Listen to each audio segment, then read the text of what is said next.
Look at your vision board, your gratitude journal, your crystals. Now look at your bank account. If the law of attraction worked the way they told you, you'd be holding the strings, not hanging from them. And here's what nobody tells you. You didn't fail because you didn't believe hard enough. You showed up. You journaled. You visualized every single day. The problem was never your effort. The problem is that belief was never the mechanism. While you were aligning with the universe, the world kept moving without you. You weren't failing at manifestation. You were succeeding at a game built to keep you patient, grateful, and still. Passive people don't get pulled up. They get pulled along. This is Niccolò Machiavelli. He never waited for the universe to provide. He studied how power is taken, held, and expanded in a world with no algorithms, no affirmations, and no second chances. Fortune, he said, is a river. It doesn't care how positive you feel. If you don't build the dam before it floods, it drowns you. Today, we stop wishing and start building. Over the next 18 minutes, I'm going to hand you 3 laws that quietly replace everything manifestation ever promised and make wishing completely optional. We're replacing your vibe with Virtù, a word Machiavelli coined for the discipline to shape what happens to you, instead of waiting to see what the universe sends, because the law of attraction is a lie, but the law of power is absolute.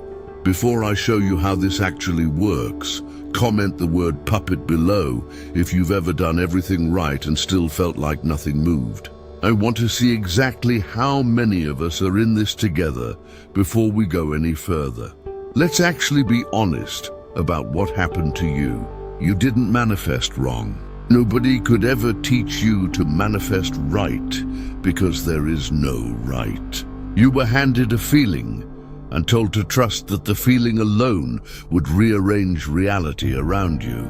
Wake up grateful. Speak like it's already yours. Raise your vibration, and the rest will follow. Maybe it was a job you visualized every morning that never called back. Maybe it was a relationship you wrote about in a journal like it already existed, and it never did. Maybe it was money you affirmed into being 100 times over, while the exact same number sat in your account, completely untouched by any of it. And when nothing changed, you were handed the exact same explanation every single time. You weren't aligned enough, not grateful enough, not deserving enough. Notice something about that explanation. It can never be wrong. When the method fails, the fault always lands back on you, not on the method. That's not a spiritual practice. That's a closed loop with no exit. Here is the actual problem, and it has nothing to do with your discipline. You were never given a strategy. You were given a feeling and told the feeling was the strategy. Belief was never supposed to be the finish line. It was only ever supposed to be where the real work begins. So who actually benefits from you staying like this? Not the universe. The universe doesn't sell books, courses, or $9 crystals. An entire industry does. And that industry doesn't need manifestation to work. It only needs it to feel close enough to working that you never stop reaching for the next ritual, the next deck, the next journal that promises to be the one that finally does it. That's not spirituality. That's a subscription model built entirely on your patience. A business that actually solved your problem would only get to sell to you once. A business that keeps your problem just barely unsolved gets to sell to you forever. Look at how the content itself is built. It's never, here's exactly how to get what you want. It's always, here's the next practice to try if the last one hasn't worked yet. A tarot deck that gave you a straight answer would only get used once. A deck that gives you something vague enough to reinterpret every single day gets pulled back out tomorrow, and the day after that, indefinitely. Vagueness isn't a flaw in this system. It's the entire business model, And here's the part that actually hurts. Manifestation quietly teaches you that wanting something badly enough is the same as earning it. Machiavelli would call that the fastest way to lose everything you're trying to build, because out in the real world, wanting has never once been mistaken for power. Not by history, not by anyone who ever actually held it. No shade to the crystals, by the way. They're beautiful. They've just never once paid rent. And the sage isn't going to negotiate your salary for you either. Machiavelli had a name for luck. He called it Fortuna, the river that rises without warning and drowns whoever wasn't ready for it. And he had a name for the only real defense against it, Virtù. Not virtue, like being good. Virtù, like being capable. Skill, timing, preparation, and the will to act before the flood shows up, not after. Manifestation asks you to attract Fortuna. Machiavelli tells you to outbuild it. Keep those two words in your head, because everything from here forward is just those two ideas applied. In 1502, a warlord named Cesare Borgia took control of a region called Romagna, a place so lawless, its own lords had been robbing their own people for years, and the roads weren't even safe enough for merchants to travel. Borgia needed order fast, so he installed a ruthless governor named Ramiro de Orco and gave him exactly one job: pacify the region by any means necessary. Ramiro did precisely that. Within months, the chaos was gone. Roads were safe, taxes were collected, but so was his popularity. The people of Romagna didn't see a man who'd saved them. They saw a tyrant, and their anger was starting to creep toward Borgia himself, the man who'd actually sent him there. So Borgia made a decision that would shape political strategy for the next 500 years. One morning, the people of Romagna woke up to find Ramiro's body in the town square, cut in two, with the executioner's bloodied knife left beside it as a message. Borgia hadn't just solved a public relations problem. He'd handed the people exactly the image he needed them to see, at exactly the moment he needed them to see it. Notice what he didn't do. He didn't wait for the public's anger to fade on its own. He didn't hope they'd eventually understand his intentions. He acted once, decisively, and the story ended there. That's not manifestation. Manifestation waits to be perceived correctly. This is authorship, deciding in advance what the world is allowed to believe about you. Notice something else, though, because this part matters. A few years later, when Borgia's father died and the political winds shifted overnight, all of his careful engineering wasn't enough to save him either. That's the part manifestation would never tell you, and Machiavelli never hid. Virtù doesn't guarantee you win. It just means you were never the reason you lost. There are 3 laws hiding inside that story. 3 laws that quietly replace everything manifestation ever promised you. The third one is the one almost nobody talks about, and it's the reason capable. Hardworking people still feel completely stuck. Law 1, don't attract, appear. Manifestation tells you that people and opportunities are drawn toward your inner energy. Machiavelli would say something colder and far more useful. People don't respond to what you feel inside. They respond to what you visibly, provably are. Borgia didn't feel powerful standing in that square. He engineered the exact image of power the moment required and let the people draw their own conclusion. This isn't about faking anything you don't have. It's about closing the gap between who you actually are and how clearly that shows up on the outside. Most people carry real skill, real discipline, real value, and none of it is visible because they were taught that visibility was ego, and manifestation quietly rewards staying small and hoping to be noticed anyway. Think about the last time you trusted someone with your money, or a job, or a decision that actually mattered. You didn't run a background check on their inner peace. You looked at how they carried themselves, how prepared they were, what they'd already built. That's appearance doing exactly what Machiavelli said it does, deciding the outcome before a single word of intention is ever spoken. Appearance isn't vanity, it's information. It's the data other people use to decide whether to trust you, hire you, fund you, or follow you, long before they ever get the chance to actually know your intentions. If you don't control that information yourself, someone else will fill in the blank for you, and they will usually fill it in badly. This is also why two equally talented people can walk into the same room and leave with completely different outcomes. It was never just about who was more skilled behind closed doors. It was about who walked in already looking like the answer to the question being asked. Machiavelli wasn't being cynical about this. He just refused to pretend it wasn't true.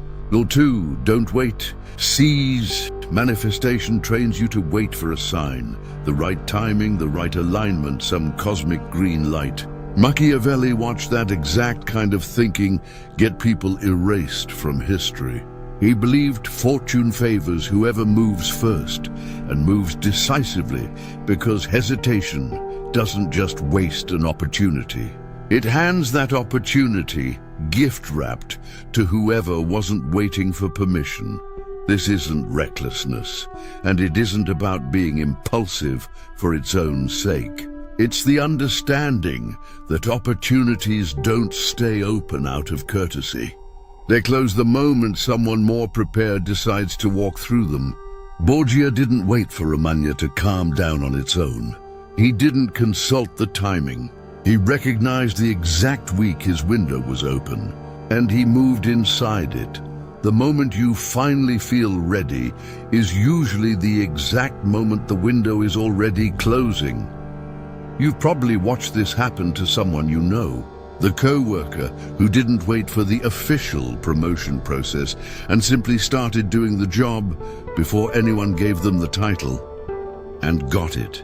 The founder who launched an unfinished product because the market was open right now, not because it felt ready. None of them were more talented than everyone standing next to them, still refining their vision board.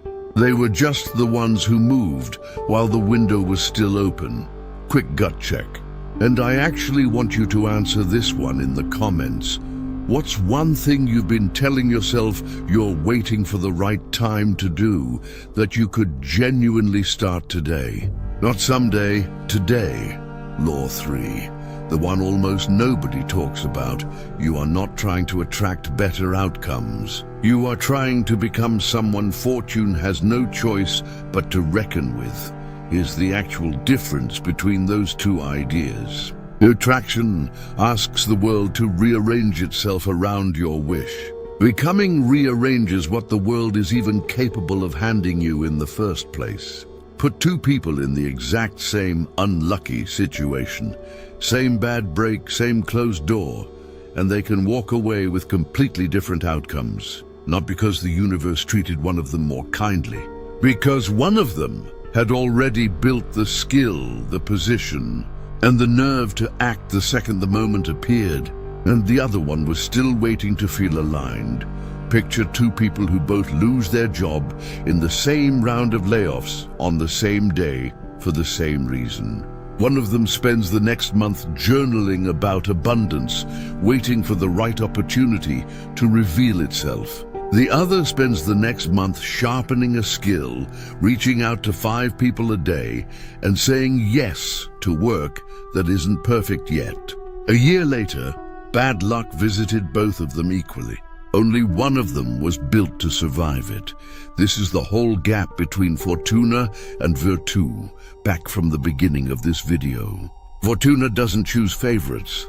She just floods the same river for everyone. Virtù is only ever the dam you built before the water arrived, or the one you didn't. Machiavelli never once told anyone that fortune was fair. He told them fortune was raw material. What you build with it was always the only part that was ever up to you. Now I already know what some of you are thinking. Isn't this just manipulation? Isn't chasing appearance over authenticity exactly the kind of thing we're supposed to be against? Fair question. Here's the honest answer. Manifestation asked you to change nothing about the world and hope your feelings changed it for you. That wasn't innocent.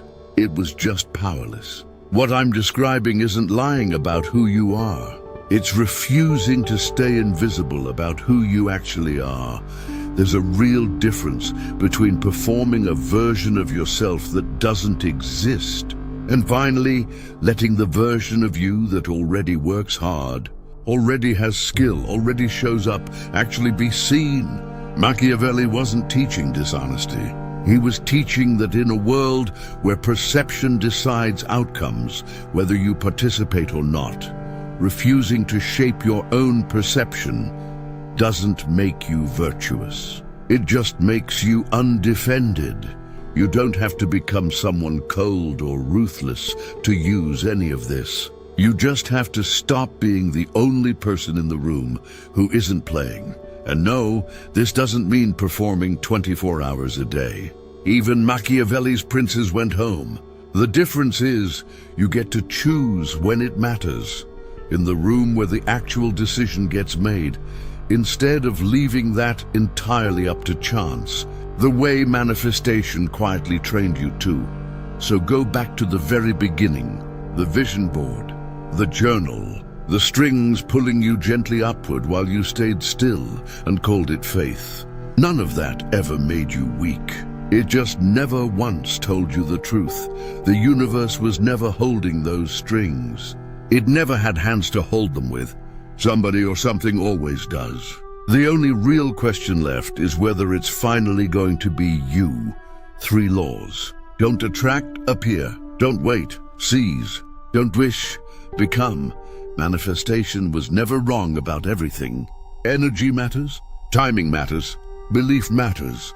It just aimed all 3 of those at the sky instead of aiming them at yourself. Machiavelli isn't telling you to abandon what you want. He's telling you the only vibration that ever actually moved anything was the one you were willing to act on. You don't need the universe's permission. You never did. Think back to the puppet you saw at the very start of this video. The strings were never symbolic of some vague lack of alignment. They were the exact shape of every ritual that asked you to wait, to hope, to stay patient a little longer. Appear, seize, become. 3 laws, and not one of them asks you to feel anything first. They only ask you to move, because movement was always the only thing Fortune ever actually responded to. You can go back to your cards and your corkboard. Nothing is stopping you. But remember what you learned today. The strings are still there. If you are not the one pulling them, someone else already is. If you're ready to stop wishing and start building, comment "The Prince" below. And I'll see you in the next one, where I break down the one Machiavellian tactic that looks selfish, but actually saves relationships.